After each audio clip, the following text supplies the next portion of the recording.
Ай мектеп.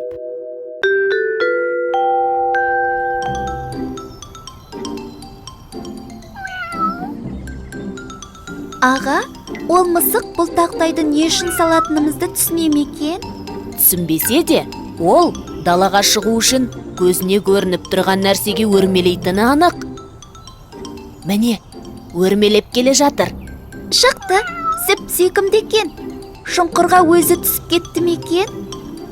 Дана, мысық өте сақ әрі шапшаң қозғалады. Өзі түсіп кетуі мүмкін емес. Оны қатыгез, адамгершілігі жоқ біреу тастап жіберген ғой. Аға, адамгершілік деген не? Адамға тән мейірімділік, қайырымдылық, кешірімділік сияқты түрлі ізгі қасиеттер бір сөзбен адамгершілік деп аталады. Адам өзіне жасағанын қаламайтын, жаман әрекеттерді біреуге жасамайтын болса, және өзінің басқа адамдардан күтетін жақсылығын біреуге жасай алатын болса, адамгершілік деген сол дер едім. Түсіндім.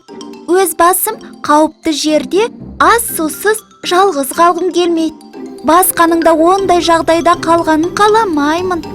Сондықтан бұл мысықты өзімізге алып асырағанымыз дұрыс шығар. Адамгершілік деген сол болмай ма, аға? Дұрыс айтасың. Шұңқырдағы мысықты көріп тұрып, оны қалдырып кеткеніміз адамгершілікке жатпайды. Төле би атамыз ел басына қауіп төнген кездің өзінде адамгершіліктен аттамау үшін жаудың ортасында қалудан қорықпай отыра берген. Қалайша? Басынан бастап айтып беріңізші. Жоңғар әскері қазақ жерін таптап келе жатады. Жолдағы елдің бәрі жан-жаққа қашып, көше бастайды. Сонда жалғыз үй көшпей отыра береді. Жоңғар қоңтайшысы батырларын жұмсап, анау жалғыз үй неғып көшпей отыр, барып біліп келіңдер дейді.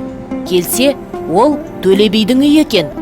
Жоңғарлар әкіреңдеп, жұрттың бәрі көшіп кеткенде, сен кімсің, неғып отырсың дейді. Төле би олардың алдынан шығып, жігіттер, сабыр етіңдер, алдымен үлкен кісіге сәлем қайда дейді. Әдет дәстүрден бір сүрінген олар сәлем берсет. Енді тыңдаңдар деп сөз бастайды Төле би. Шаңырағыма қарлығаш ұя салып ет.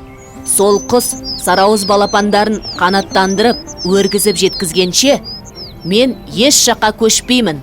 Қарлығаш қасиетті құс, адам баласының досы. Сендер білесіңдер ме? Ертеде дүние жүзін топан су қаптағанда, Нұх пайғамбардың кемесін суға батудан аман алып қалған осы қарлығаш. Адам баласына қастандық жасамақ болған жыланнан да қорғап қалған осы қарлығаш. Мен жау келді деп үйімді жығып, оның ұясын бұзып, балапандарын шырылдатар жайым жоқ. Сендердің балашағаларыңды улатып шулатып, қырып, қырғын сүргін қылып жатса, ұнатар ма едіңдер? Хандарыңа осы сөзімді айтып барыңдар дейді. Жоңғар жігіттері барып, Төле бидің осы сөзін айтса, қоңтайшысы, ол әулие адам екен, оған тимеңдер, оның төңірегіндегі елін де қозғамаңдар депті. Содан былай қарай, Төле би қарлығаш әулие атанып кетіпті. Қысқа жасаған адамгершілігінің арқасында айналасындағы елін де аман алып қалыпты. Керемет екен.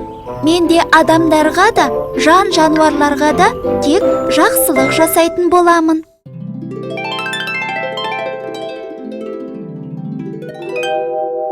Қайталайық. Адамгершілік қасиеттер. Адамға тән мейірімділік, қайырымдылық, кешірімділік сияқты түрлі ізгі қасиеттер бір сөзбен адамгершілік деп аталады. Адам өзіне жасалғанын қаламайтын жаман әрекеттерді біреуге жасамайтын болса, және өзінің басқа адамдардан күтетін жақсылығын біреуге жасай алатын болса, адамгершілік деген сол.